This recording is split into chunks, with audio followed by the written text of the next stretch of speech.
With great influence comes great responsibility. When we have influence over others, we can take our relationship to the next level. However, when we have this extremely influential position, we have to make sure that we don't abuse that power and that we use it ethically and for good.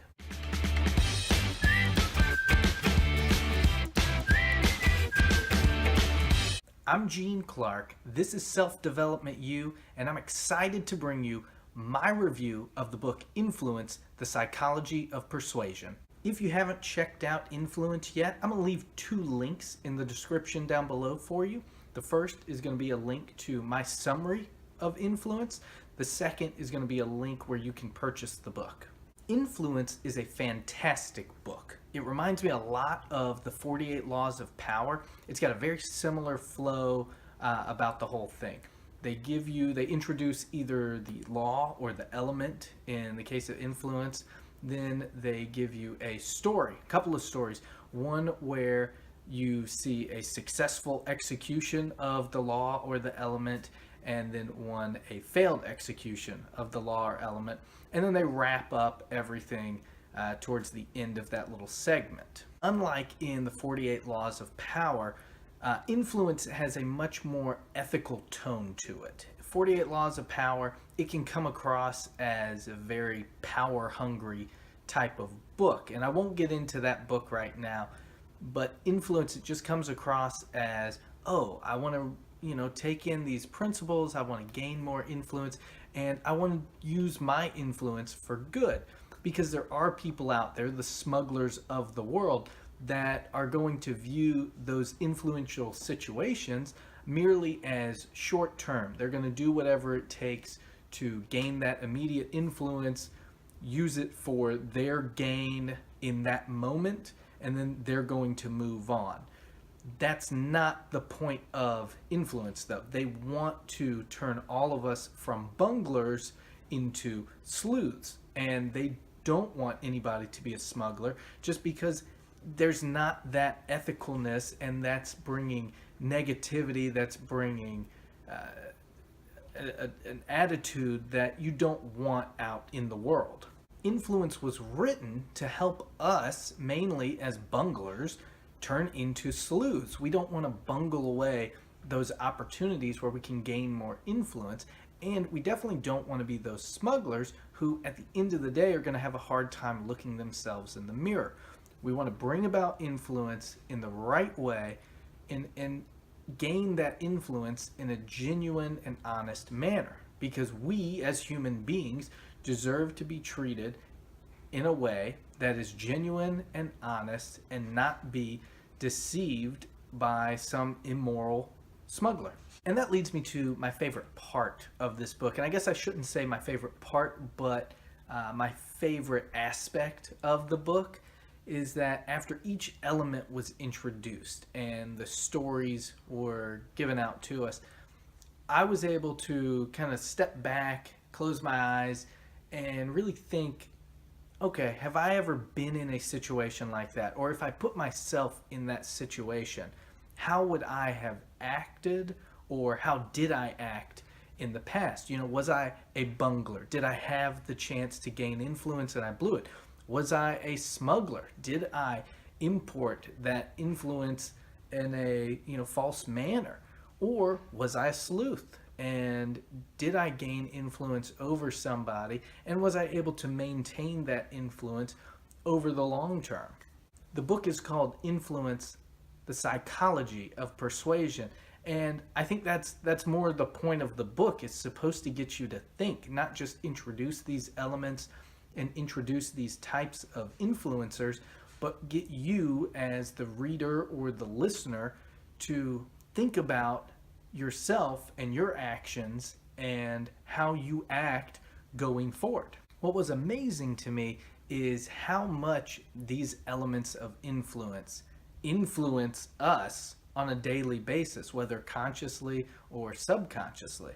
And I'll give you an example around that. Let's say you start a new job and you learn on your second day that on Fridays, everybody goes to the restaurant around the corner and they go to their happy hour. You don't really want to go, but the consensus is that you should go there on Friday for happy hour. Now, after a couple of weeks, you learn that you don't really like going to this restaurant. However, you don't want to let everybody down, so because of your commitment and consistency to the group, you continue going. It's been a couple of months now. You like your coworkers, you like your new employer, and because of that, you are influenced by the liking element to continue going on Fridays for happy hour to this restaurant that you don't like. I did forget to mention one thing though. Every week, somebody else buys the first round of drinks for the office, and by the rule of reciprocity, you feel obligated to go every Friday and indulge in that first drink and pay for everyone's when it's your turn. Unfortunately though, that week that you pay for drinks, you're speaking with the bartender and they tell you that the restaurant is going to be closing soon. You believe the bartender because they obviously have authority on the subject, and now you are sad because this restaurant that you don't like anymore only has a little bit of time left that it's going to be open. And by the scarcity element, you are influenced to continue going there, maybe even more often than Fridays for happy hour, because you know you won't even have that soon. And there it is, all 6 elements on display for you. My personal biggest takeaway from the book came from the authority element of influence, and that was to start with something negative or to start with a drawback. And I found that to be highly, highly interesting, and I have started using that in my own life.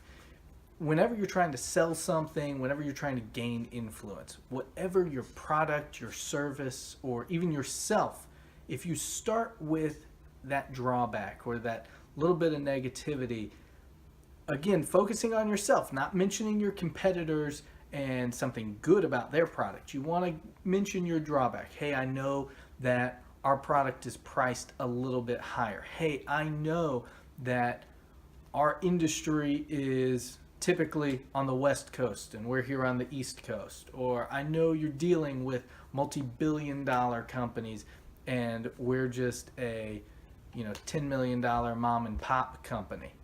But let me tell you this, and then you hit them over and over and over again with why you're the best, why you've got great quality, why you can give them better service than they're going to get anywhere else. And that, yes, there's drawbacks with you, with your company, with whatever it is. There are drawbacks everywhere.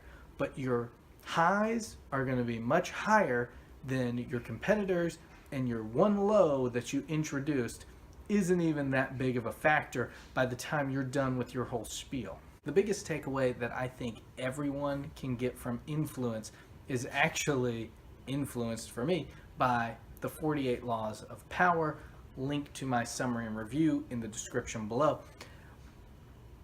The 48 laws of power, the way it's written, it has a different tone to it. The stories in it focus on individuals that went about gaining power by any means necessary, specifically surrounding that law that was being focused on. You got stories of success, you got stories of failure, but the way it's written, it has a much darker tone, darker theme, and it's not quite as ethical the way people gained power. However, with influence, it's the inverse. It's how people gain influence, which is similar to power, how they gained influence over others, or how they can gain influence over others, and how they did it, and how they did it in a good, honest, and ethical manner. It goes into the fact that if you're doing things in a deceitful, dishonest way, it's honest about the fact you're going to have a hard time looking yourself in the mirror. And if we're all honest with ourselves, anytime, whether as a kid or an adult, you did something that you knew was wrong, that you didn't feel good about, you wouldn't really be able to look yourself in the mirror, and you wouldn't feel good about whatever you did at the end of the day. But anytime you were able to help somebody out, by bringing whatever information you had, and you were able to influence them in a way that they benefited from. You've gained that influence over them, and they really appreciate it. They have benefited, and you're going to benefit from that relationship long term. And that's really the takeaway that I loved, is that to gain influence and to gain power, you don't have to go about it in a way that's very deceitful, very dishonest, and it's this power hungry, mine type of thing. You can go about it in an honest, ethical, genuine way, and you can gain favor and win influence over others.